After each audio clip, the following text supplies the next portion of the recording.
Holy cannoli, we are going to have a great discussion today. This is one of my favorite things to talk about, not just saying that, motivation. Truly motivation. When it comes to motivation, this might be surprising. I don't know.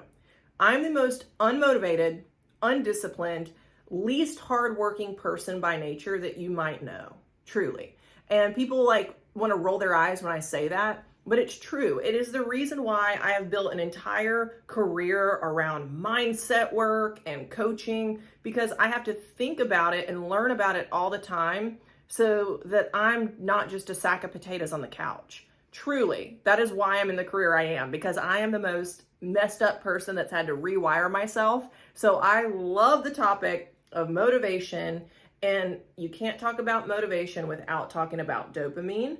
So in this video, that's what we're going to talk about. Dopamine, its effect on motivation. They're really kind of like twins. You can't really separate the two. So if you get value from this, make sure you subscribe. I do put out videos every week. And so let me know what you want to hear more about, and I will make sure I touch on it. Now, let's dive right in. So I'm going to break this down. I'm not a neuroscientist, but I've listened to probably thousands of hours of neuroscientists because, again, I'm obsessed with this stuff. And so when it comes to motivation, most of us have it wrong, truly. We develop this belief over time that we're supposed to feel good before we go and do something hard, or we're supposed to really feel amped up and motivated. And I will say Tony Robbins is really good with his priming exercises to get you amped up to do something you don't want to do. Just throwing that in there as a side note. Google Tony Robbins priming exercises. But the truth is, it's not natural to feel that way. It's not natural to feel motivated before you do the hard thing. And we were not designed that way. We are actually designed the opposite way. And I'm going to talk about that in this video, where dopamine comes from. It's intended to follow an action that's hard, not to, it's not as a precursor to doing something hard. So let's go way back in time, okay? Ancestors. This is what I love to do. I love nerding out. I got this information from TJ Power for the most part, by the way, if you want to look him up.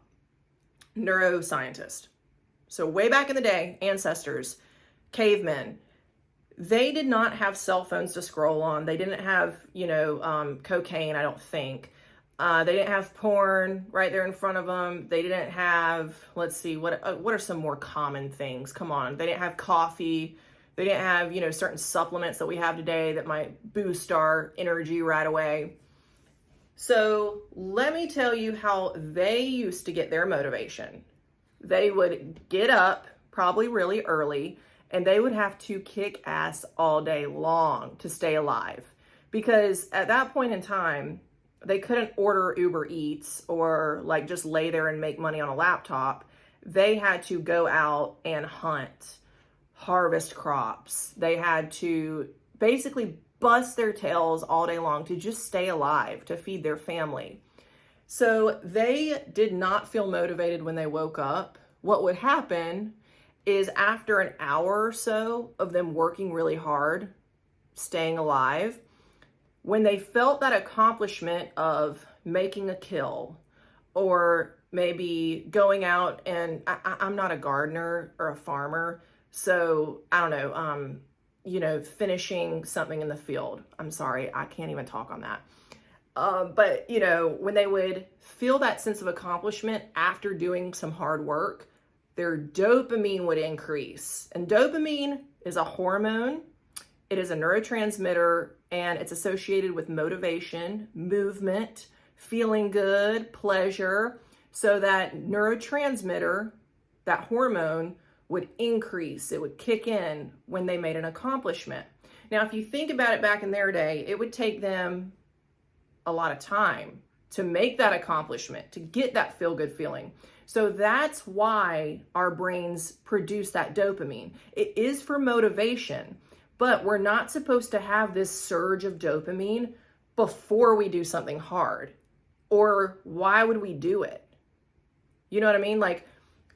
Our brains evolved over time Go way, way back in time. Over time, they evolved to keep us alive. And how they did that is the dopamine would start to surge when we made accomplishments, after we did hard things. So what it would do is it would program us to want to go do those hard things. It's not like we felt good before we did them. We would go and do them so that we could feel good. Rewind that if you need to, okay? Nature did not give us dopamine. I'm going to say it again. Nature did not give us dopamine to feel good before doing something hard. Nature gave us dopamine to feel good after doing something hard. That way, every day, we're motivated to stay alive, to do the hard stuff to stay alive. So, knowing that history, we fast forward to today. It is completely different, but our brains haven't changed very much. So this is where the problem comes in. We don't have to go out and hunt and work our tails off for hours before feeling good. We should, but we don't have to. Why? Because now we have social media, which is a dopamine hit when you start doing that. We have the snooze button and warm beds that we can lay in and feel good in. We have TV, we have drugs, alcohol, coffee, porn, we have stuff that makes us feel good. Whatever gives you a hit of feeling good is increasing your dopamine. And so here's where the problem happens. We have become conditioned, a lot of us, to want to feel good all the time. We live in a society that promotes feel good, feel good, feel good. And so we forget that our brains are not designed to feel good before we do hard stuff. Our brains are designed to feel good after we do hard stuff.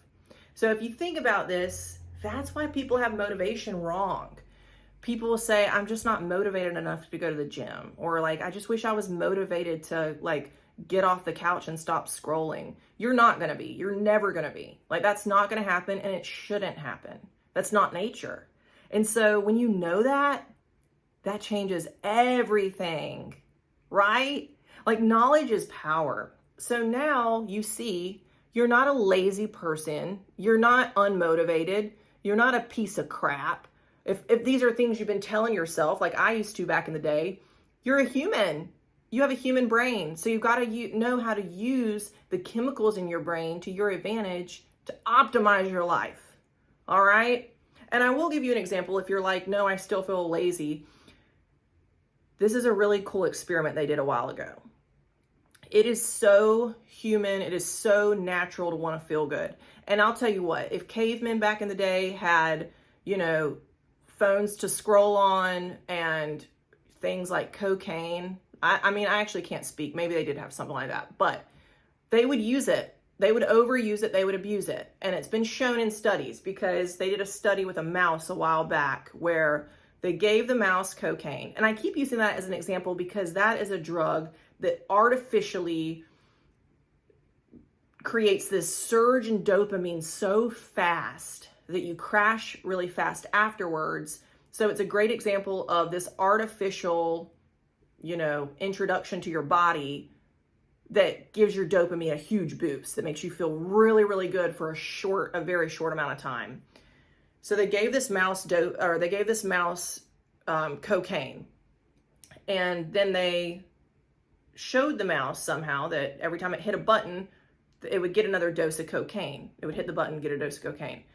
So what happened was the mouse kept hitting the button nonstop.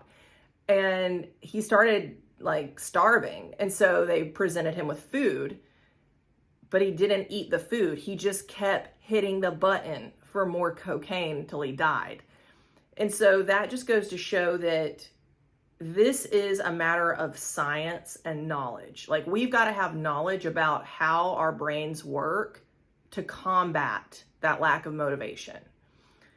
It sounds dramatic, but we kind of are killing ourselves by not knowing how dopamine works and how motivation works. And I'm not saying you're going to physically die today, but I'm just saying you're missing out on your life, right? If you're spending hours on a couch, you're not really happy. And I just to rip the Band-Aid off, And you might feel like in that moment, like it's relief, but it's not. Like you just got to be able to rewire yourself a little bit. And I've done it, so I know you can. And so the bottom line, the main takeaway I want you to get from this video is that you shouldn't feel motivated before you do something hard. You should do something hard so you'll feel motivated, so that you'll reap that dopamine, you'll earn it.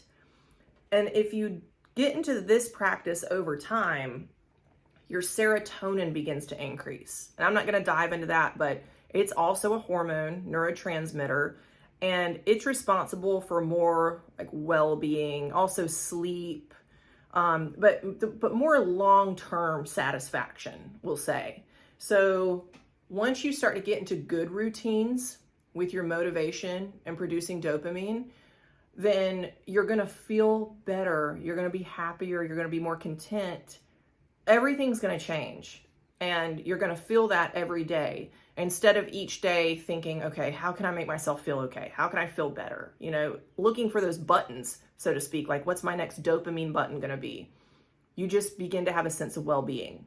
So to end this video, and I really hope you got value, do make sure you subscribe, and I want to hear from you below. If you have any comments on this topic, any experience with it, or if you want to hear something more about this topic or other related, let me know, and I'll be sure to make a video on it. So here's just an example of what a great day would be to optimize your dopamine and your motivation. So your alarm goes off, you don't hit snooze. Because when you hit snooze and you feel that warm, bed, you took the easy way out. So you don't want to do that. You got to do the hard things first. You are going to whack out your motivation if you hit snooze. So do the hard thing. Don't hit snooze. Turn the alarm off and get out of bed.